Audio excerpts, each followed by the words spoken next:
திருவெண்காடு ஸ்வேதாரண்யேஸ்வரர் கோவில் என்பது சம்பந்தர், அப்பர், சுந்தரர், மாணிக்க வாசகர் ஆகிய நால்வராலும் பாடல் பெற்ற சிவாலயமாகும்.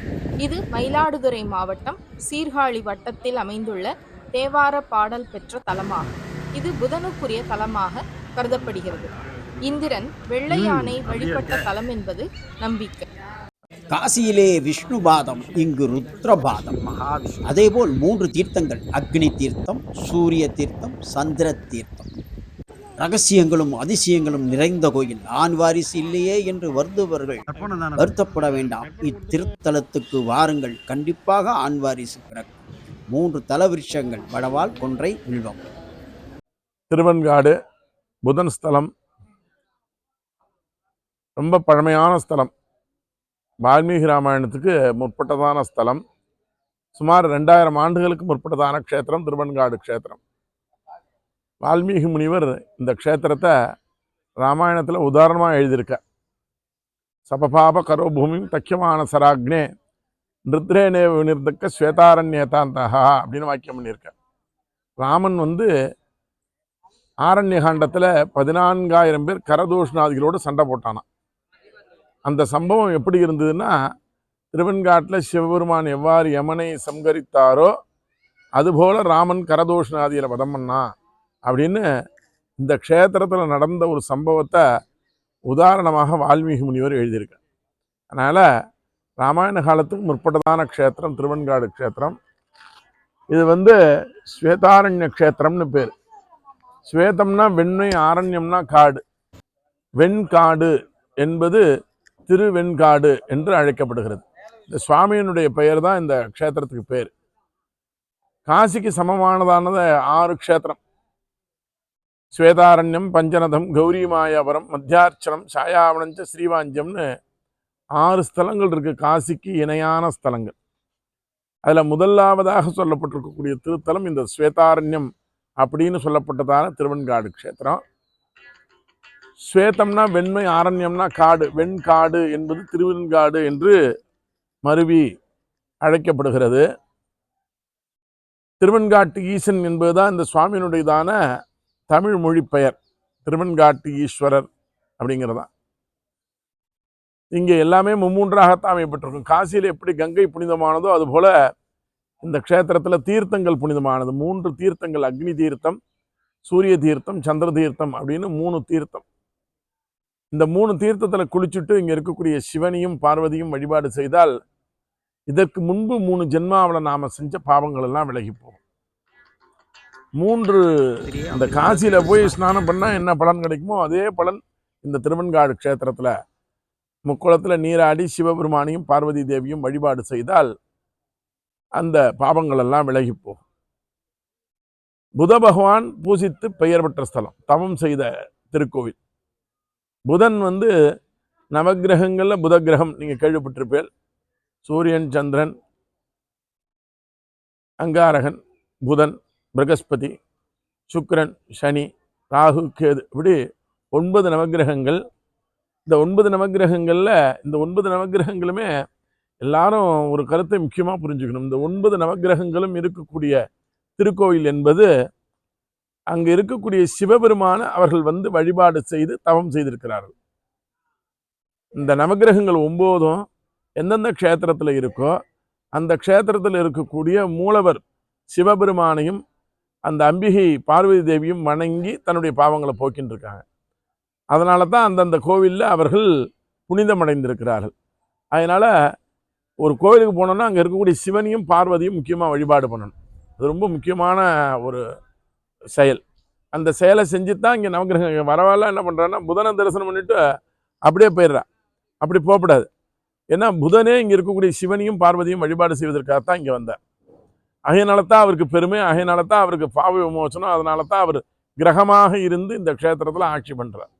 அதனால் அங்கே இருக்கக்கூடிய சிவனையும் பார்வதியும் வழிபாடு செய்ய வேண்டும். முக்கியமாக இந்த க்ஷேத்திரத்தில் புதன் அந்த சந்திரனுடைய மகன்தான் புதன்.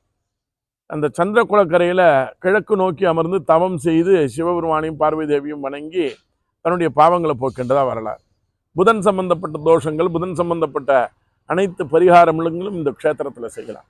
இந்த க்ஷேத்திரத்தில் புதனுக்கு 17 வருஷம் புதனுடைய திசை. அந்த 17 விளக்குகள் வாங்கி புதனுக்கு ஏற்றி வழிபாடு பண்ணலாம். 17 பேருக்கு அன்னதானம் கொடுத்து வழிபாடு பண்ணி பிரசாதங்கள் வாங்கி கொடுத்து வழிபாடு பண்ணலாம். அர்ச்சனைகள், புத பகவானுக்கு உரிய அர்ச்சனைகள், தேங்காய் பழம், அந்த பச்சை துணி வச்சு புத பகவானுக்கு அர்ச்சனைகள் செய்து அந்த தன்னுடைய நேர்த்திக்கடனை செலுத்திக் கொள்ளலாம்.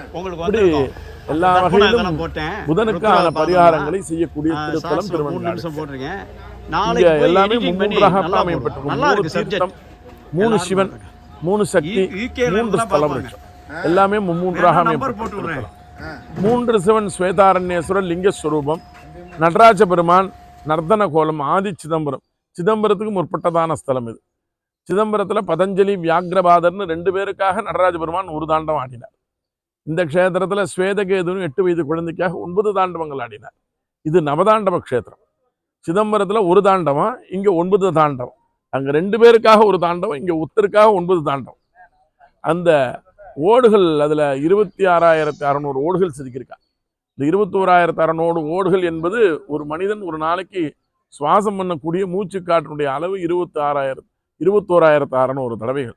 அப்படி 21,600 தடவைகள் அவன் சுவாசம் பண்ணான்னா ஆரோக்கியமான மனிதனாக இருக்கான்னு விஞ்ஞானம் சொல்றது. அந்த தத்துவத்தை அடிப்படையாக வைத்து 21,600 ஓடுகள் வேய்ந்திருக்கா. அதுபோல் அந்த விடங்கர் அபிஷேகம் உண்டு, அன்னாபிஷேகம் உண்டு, பின்னால் ரகசியம் உண்டு.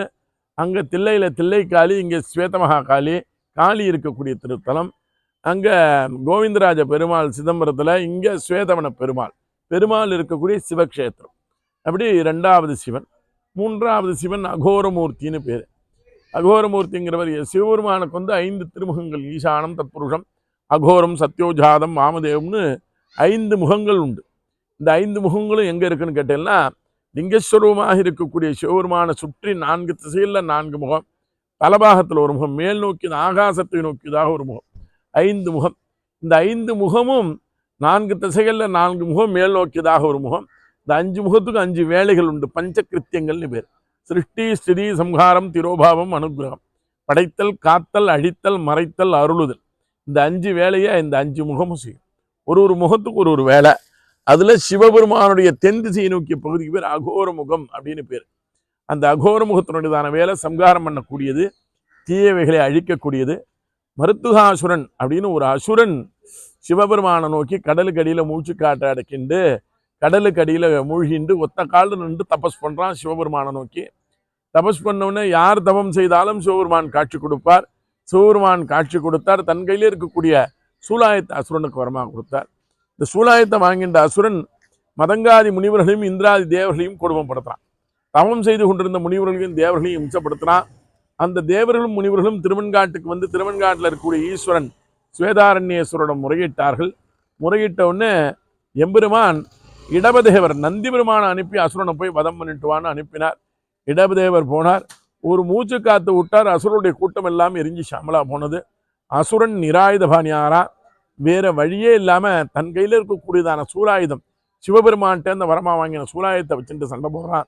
இந்த சூலாயுதம் சிவபெருமானால் அசுரனுக்கு கொடுக்கப்பட்ட காரணத்தினால அந்த நந்தி தேவர் தாழ்பணிகிறார். எங்க பாஸ் கொடுத்தது அதை எடுத்து நான் சண்டை போடக்கூடாதுன்னு தாழ்பணிகிறார். 9 இடங்கள்ல குத்துறான். கொம்பு, காது, முதுகுபாகம், கால்கள் 9 இடங்கள்ல குத்துறான் அசுரன். அந்த குத்த வாங்கிட்டு ரத்தம் சொட்ட சொட்ட சிவபெருமானை நோக்கி வரார். சிவபெருமானுக்கு கோபம் வந்துடுறது, நம்ம அனுப்பின ஆளை அடிச்சுட்டானேன்னு கோபம் வந்துடுறது. சம்ஹார கிருத்தியத்தை பண்ணக்கூடியதான தட்சிணாபிமுகம் அந்த அகோர முகத்திலிருந்து ஜோதிஷ் ஸ்வரூபமா பகவான் வெளிப்படுறார். அந்த ஜோதிஷ் ஆகாசத்துல ஆகாய வெளியில வருது. அந்த ஜோதிஷை பார்க்கறான அசுரன். அந்த ஜோதிஷை பார்த்த மாத்திரத்தை அசுரனுடையதான துர்குணங்கள் எல்லாம் எரிஞ்சு சாம்பலா போனது. அசுரன் நல்லவனா மாறுறான். இந்த க்ஷேத்திரம் பெரிய தொன்மை வாய்ந்த க்ஷேத்திரம். இந்த க்ஷேத்திரத்துல அழிவு கிடையாது. என்னன்னு கேட்டேன்னா, இது ஸ்வேதம் அப்படின்னு சொல்லப்பட்டதான வெண்மைக்கு நிறையக்கூடிய குணம் கொண்ட க்ஷேத்திரம். இது அந்த சத்துவகுணம் பொருந்தியதான க்ஷேத்திரம். அதனால இந்த க்ஷேத்திரத்துல அழிவே கிடையாதான். அந்த அசுரன் நல்லவனா மாறுறான். திருவடியில சரணாகதி அடைகிறான். அந்த அகோரமூர்த்தியினுடையதான திருவடியில சரணாகதி அடைகிறான். மதங்காதி முனிவர்களும் இந்திராதி தேவர்களும் ஸ்தோத்திரம் பண்றான். கரநிறமும் மணிவாளை புனையழகும் வளையையும் கவினி செய்ய எரிசிகையும் நுதல் விழியும் நடைகோல இணையடியும் உலகியெட்டு கரம் நிலவ மணிப்பலகை வெண்டலை வாழ் கடிதுடியேறு சுலம் ஏற்று வெறுவ மருத்துவமனை அடர அகோர சிவன் துணைப்பதம் சீர் விளம்புவாமே அப்படின்னு ஸ்தோத்திரம் பண்றா. அவள் என்ன சொல்லி ஸ்தோத்திரம் பண்ணாலோ அதுபோல அந்த ஒளி வடிவமானது அவர் தான் அகோரமூர்த்தி. அந்த மூர்த்தியினுடைய திருவடியில் வந்து அசுரன் சரணாகதி அடைகிறான், பகவானை பிரார்த்தனை பண்ணிக்கிறான். நிகிரகா அனுகிரகம் ஜீவ காமிய மோட்ச பலப்பிரதம் இஷ்டகாமிய உபாசத்வாம் கோராஸ்திராயித்தே நமகா அப்படின்னு மந்திரம் சொல்றது. அதாவது அசுரன்னா கொடிய பாவங்கள் செய்த அசுரன், எனக்கே நீங்க கிடைக்கக்கூடிய பாக்கியம் திருவடியில இடம் கொடுத்துட்டேன், அதனால எவ்வளவு கொடிய பாவங்கள் செய்தவர்களாக இருந்தாலும் இந்த க்ஷேத்திரத்துல உங்க முன்னாடி வந்து நின்று உங்களை பிரார்த்தனை பண்ணினா அவளுக்கு இஷ்ட காமியத்தையும் கொடுக்கணும். இஷ்ட காமியம்னா எதையெல்லாம் கேட்குறாளோ அதையெல்லாம் கொடுக்கணும் அப்படின்னு பிரார்த்தனை பண்ணிட்டான் அசுரன். அதனால அனுகிரகமூர்த்தி அகோரமூர்த்தி. அகோரம்னா இங்க கோரம் இல்லாதவர்னு பொருள். சாந்தஸ்வரூபான மூர்த்தி அகோரமூர்த்தி. மூணாவது மூர்த்தம் எப்படி ஸ்வேதமகா காளி, தில்லையில் இருக்கா மாதிரி தில்லைக்காளி, இங்கே ஸ்வேதமகா காளி முதல் அம்பாள். ரெண்டாவது அம்பாள் சௌபாகிய துர்க்கை, மகிஷாசுரனை வதம் பண்ற அம்பாள். மகிஷாசுரனை வதம் பண்ணா அந்த இந்து தர்மத்தில் மட்டும் என்னன்னு கேட்டேன்னா, கடவுளுக்கும் ஒரு நியதி தான், மனிதாருக்கும் ஒரு நியதி தான். நமக்கு என்ன நியதி இருக்கோ அது கடவுள் அனுபவித்ததாகத்தான் காண்பித்திருப்பார்கள்.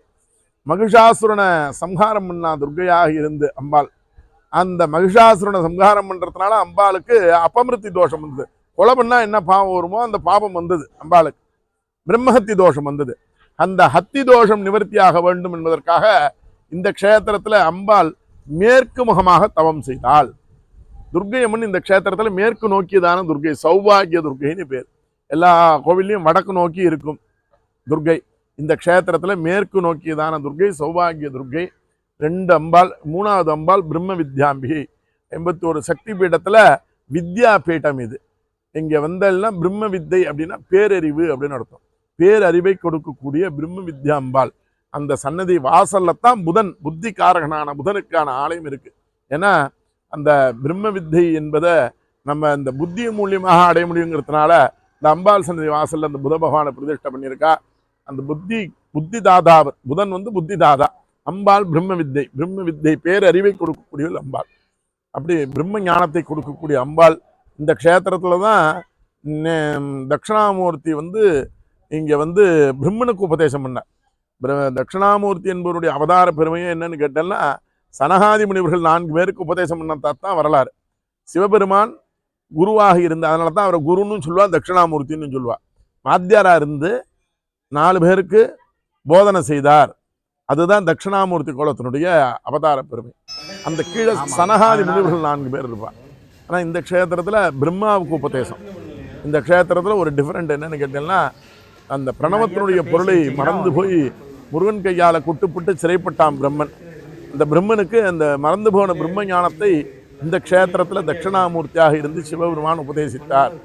நெக்ரோதாசனம்னு ஒரு ஆசனத்தில் அமர்ந்திருப்பார். எல்லா கோயிலையும் இருக்கா மாதிரி இருக்க மாட்டார் தட்சிணாமூர்த்தி. ஒரு காலம் அடக்கிண்டு ஒரு காலம் தொங்க போட்டிருந்த நெக்ரோதாசனம்னு ஒரு ஆசனம். அங்கங்கள் ஒன்றும் ஒரு திசையை நோக்கியதாக நெக்ரோதாசனம்னு அந்த ஆசனத்தில் அமர்ந்து இங்கே அருள்பால சென்றிருக்கார். மேதா வித்யா தட்சிணாமூர்த்தின்னு பேர். இங்கே இருக்கக்கூடிய தட்சிணாமூர்த்திக்கு பேர். ரொம்ப விசேஷமான பிரார்த்தனா மூர்த்தி. அவரையும் நீங்கள் பிரார்த்தனை பண்ணிக்கலாம். இப்படி புத பகவான் பூஜித்து இப்போ ஏற்பட்ட ஸ்தலம் காசிக்கு சமமான க்ஷேத்திரம். காசியில் போய் கயாவில் போய் நீங்கள் வந்து என்னென்னலாம் செய்யலாமோ இந்த க்ஷேத்திரத்தில் செய்யலாம். கயாவில் போனேன்னா அங்கே விஷ்ணு பாதம், அந்த விஷ்ணு பாதத்தில் போய் நீங்கள் சிரார்த்தம் கொடுத்து திதி கொடுத்து திங்கள் கொடுத்தேன்னா கங்கையில் ஸ்நானம் பண்ணிவிட்டு, இதற்கு முன்பு 21 தலைமுறையில் இறந்து போன நம்முடைய மூதாதையர்களுக்கு நம்ம செய்யக்கூடிய பிதிர்கர்மாக்கள் எல்லாம் போய் சேரும். அப்படி இந்த க்ஷேத்திரத்தில் திருவெண்காடு க்ஷேத்திரத்தில் இங்கே ருத்ரபாதம், அங்கே விஷ்ணு பாதம், இங்கே ருத்ரபாதம். இந்த ருத்ரபாதத்தில் வந்து நீங்கள் சிரார்த்தம் பண்ணி அந்த அமாவாசை தினங்கள் அதுமாரி டெய்லியே பண்ணலாம். இது க்ஷேத்திரங்கிறதுனால இந்த க்ஷேத்திரத்தில் டெய்லியே நீங்கள் தர்ப்பணங்கள் சிரார்த்தங்கள் எல்லாம் பண்ணி அந்த இறந்து போனவர்களுக்கு மூதாதையர்களுக்கு வழிபாடு செய்தால் 21 தலைமுறையில் இறந்து போன நம்முடைய சந்ததியினருக்கு அந்த நம்ம செய்யக்கூடிய காரியங்கள் பித்திருக்காரியங்கள் எல்லாம் போய் சேரும். அவளெல்லாம் சாந்தி அடைவார்கள். அப்படி சாந்தி அடையக்கூடிய க்ஷேத்திரம் இது. ரொம்ப பிரார்த்தனா க்ஷேத்திரம். மொத்தத்தில் ஒரு அதிகமான பாசிட்டிவ் எனர்ஜி ஜெனரேட் ஆகக்கூடிய ஒரு பெரிய வைப்ரேட்டிங் சென்டர் திருவெண்காடு க்ஷேத்திரம். இங்கே வந்தெல்லாம் உங்களுக்கு அந்த ஒரு ஃபீல் கிடைக்கும், நிச்சயமாக கிடைக்கும். ரொம்ப பிரார்த்தனா க்ஷேத்திரம். எல்லாரும் வாங்க. ரொம்ப பழமை என்னன்னு கேட்டோன்னா, 3 குளம் கோவில் உள்ளேயே இருக்கக்கூடிய ஒரு பெரிய தலம். 3 பெரிய குளங்கள், 3ம் கோவில் உள்ளேயே இருக்கும். இந்த 3 தீர்த்தத்தில் குளிச்சுட்டு இங்கே இருக்கக்கூடிய சிவபெருமானையும் பார்வதி தேவியும் வழிபாடு செய்தால் உத்தரசந்தானம் கிடைக்கும் என்பது வரலாறு.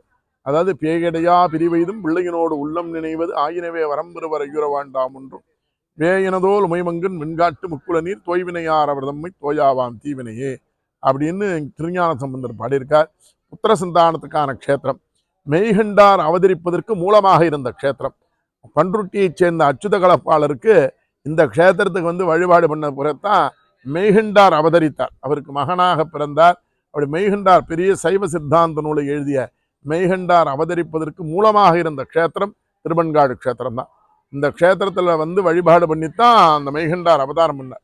அதனால திருவெண்காடு க்ஷேத்திரத்துக்கு உத்தரசந்தானம் இல்லாதவர்கள் வழிபாடு பண்ணலன்னா சத்தியமா குழந்தை பாக்கியம் கிடைக்கும் அப்படிங்கிறது ஞானசம்பந்தருடைய வாக்கு. ஐயுற வேண்டாம் ஒன்றும் சந்தேகமே படாத வேயனதோல் உமைவங்கன் வெண்காட்டு முக்குல நீர் தோய்வினையார பிரதம்மை தோயாவாம் தீவினையே அப்படின்னு பாசுரம் பாடியிருக்கார்.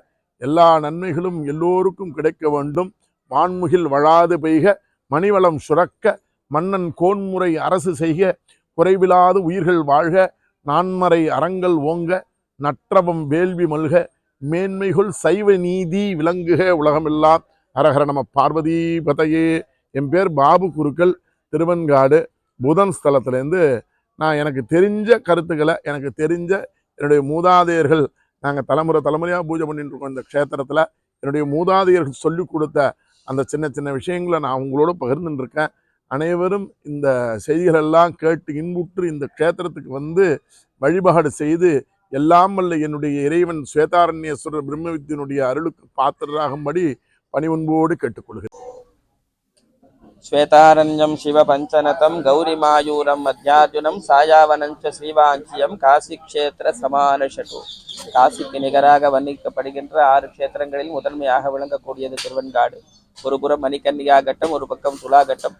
இதற்கிடையிலே இருக்கக்கூடிய அக்ஷயவடம் என்று சொல்லக்கூடிய இந்த ஆலவிருஷம் கயாவினுடைய காசியினுடைய அமைப்பை ஒத்த க்ஷேத்திரம் திருவெண்காடு. இங்கே செய்யக்கூடிய பிதற்கர்மாக்கள்னால 21 தலைமுறை பிதர்கள், அவர்களோடு பழகிய நண்பர்கள், அவர்கள் வீட்டில் வளர்க்கப்பட்டு இறந்து போன விலங்குகள், அவர்கள் மனைவிமார் கருவிலே தங்கி சில காலம் தங்கி கலைந்து போன கருவறைக்கு இங்கே செய்யக்கூடிய தர்ப்பணத்தினால முக்தியையும் மோட்சத்தையும் அடைகிறார்கள் என்பது இது தலத்தினுடைய மிகப்பெரிய சிறப்பாகும். ருத்ரபாதம், இங்கே ருத்ரபாதம் கயாவில் எப்படி விஷ்ணு பாதம் அமைந்துள்ளதோ அதே போல திருவெண்காட்டில் ருத்ரபாதம் சீரோடு சிறப்போடு அமைந்திருக்கக்கூடியது. இங்கே வைக்கக்கூடிய பிண்டத்தினாலே தான் இந்த முக்தியும் மோட்சமும் கயாயாம் அக்ஷயவட சாயாயாயம் என்று சொல்லக்கூடிய இந்த ஆலவிருஷத்தினுடைய நிழலிலே செய்யக்கூடிய பிதற்கர்மாக்கள். இந்த ஆலவிருஷத்தினுடைய கிளைகள் எவ்வளவு தூரம் நீள்கிறதோ அவ்வளவு தூரம் சிவனுடைய பாதமாக கருதப்படுகிற மிக முக்கியமான கஷேத்திரம் இது பிதற்கர்மாக்களுக்கு.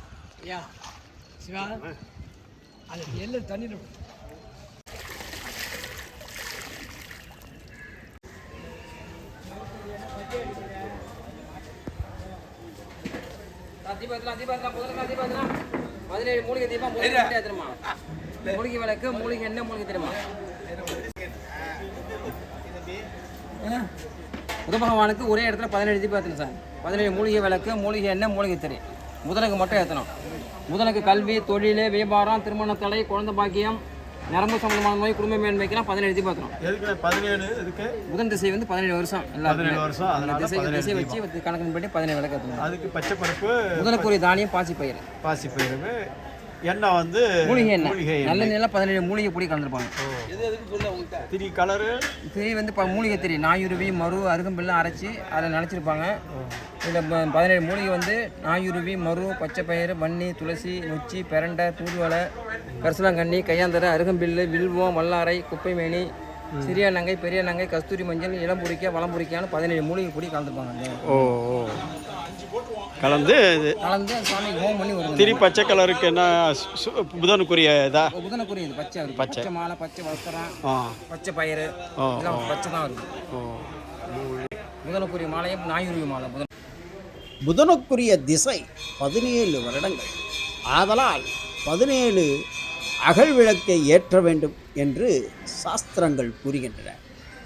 புதன் ஒருவருக்கு நல்ல நிலையில் இருந்துவிட்டால் செல்வ செழிப்பும் ராஜயோகமும் தான். அவர் வாழ்க்கை மேன்மையடையும். சுகமான வாழ்க்கை, புத்தி கூர்மை, செல்வாக்கு என புத பகவான் அருள் புரிவார். ஆதலால் தான் புதன் திசை நன்றாக இருக்க வேண்டும் என்று கூறுவார்கள். தொழில் தொடங்குவதற்கு புதன் திசை இருக்கிறதா என்றுதான் பார்ப்பார்கள்.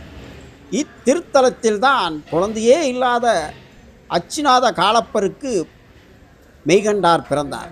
ஆதலால் தான் இத்திருத்தலத்தில் 3 புண்ணிய தீர்த்தங்கள், அதாவது அக்னி, சூரியன், சந்திர தீர்த்தங்களில் நீராடிவிட்டு சிவபெருமானையும் தாயாரையும் வழிபட்டு புதனை வழிபட்டால் ஆண் வாரிசு பிறக்கும் என்பது ஐதீகம். ஆண் வாரிசு இல்லையே என்று கவலைப்படுபவர்கள் இத்திருத்தலத்திற்கு வந்தால் அதற்கான வழி கிடைக்கும் என்பது சாஸ்திரங்கள் கூறுகின்றன. ஆதலால்தான் மெய்கண்டார் திருத்தலத்தில் பிறந்து மேன்மையடைந்தார் என்பது அனைவரும் அறிந்ததே. இது போன்ற ஆன்மீக செய்திகளுக்கு பத்மம் யூடியூப் சேனலை பாருங்கள்.